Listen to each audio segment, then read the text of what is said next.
Operation tiger थांबवण्यासाठी ठाकरेंचे प्रयत्न, ठाकरे गटाच्या नेत्यांकडून थेट खासदारांशी वैयक्तिक संपर्क, खासदारांची मतं जाणून वरिष्ठ नेत्यांना अहवाल दिला जाणार, सूत्रांची माहिती.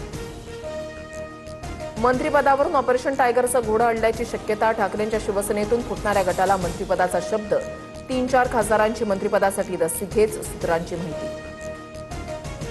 ठाकरेंच्या शिवसेनेचे 4 खासदार उद्या दिल्लीमध्ये एकत्र, संजय राऊतांसह अनिल देसाई, अरविंद सावंत, राजाभाऊ वाजे उद्या दिल्लीत. संसदीय पक्षाच्या बैठकीसाठी दिल्ली वारीच्या चर्चा, ऑपरेशन टायगरच्या चर्चांवर ठाकरे सेनेमध्ये हालचाली.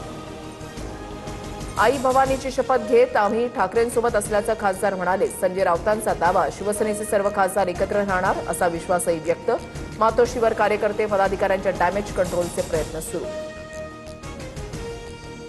सातारा सांगली विधान परिषदेमध्ये शिवसेनेचे एकही मत फुटता कामा नये. उपमुख्यमंत्री शिंदेंचे शंभूराज देसाईंना आदेश. सातारा सांगलीमधील महायुतीमधील वादावर पडता.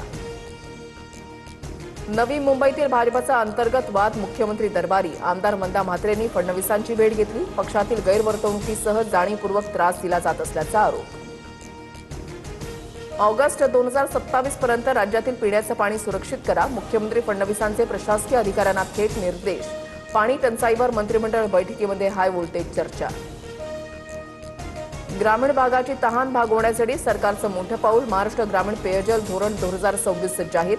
पाणी टंचाईवर कायमस्वरूपी तोडगा काढणार, मंत्रिमंडळ बैठकीमध्ये निर्णय.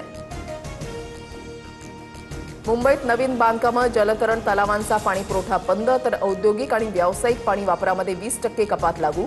मुंबईतील धरणामध्ये केवळ 10% पाणीसाठा शिल्लक. समाधानकारक पाऊस न पडल्यास मुंबईकरांवर पाणी कपातीची टांगती तलवार. अयोध्येच्या राम मंदिरामध्ये 1400 कोटींपेक्षा जास्त रुपयांची चोरी, काँग्रेसचा आरोप. एसआयटीकडून तपास सुरू. नोटांची मोजदाद करणारे 50 कर्मचारी संशयाच्या भोवऱ्यात.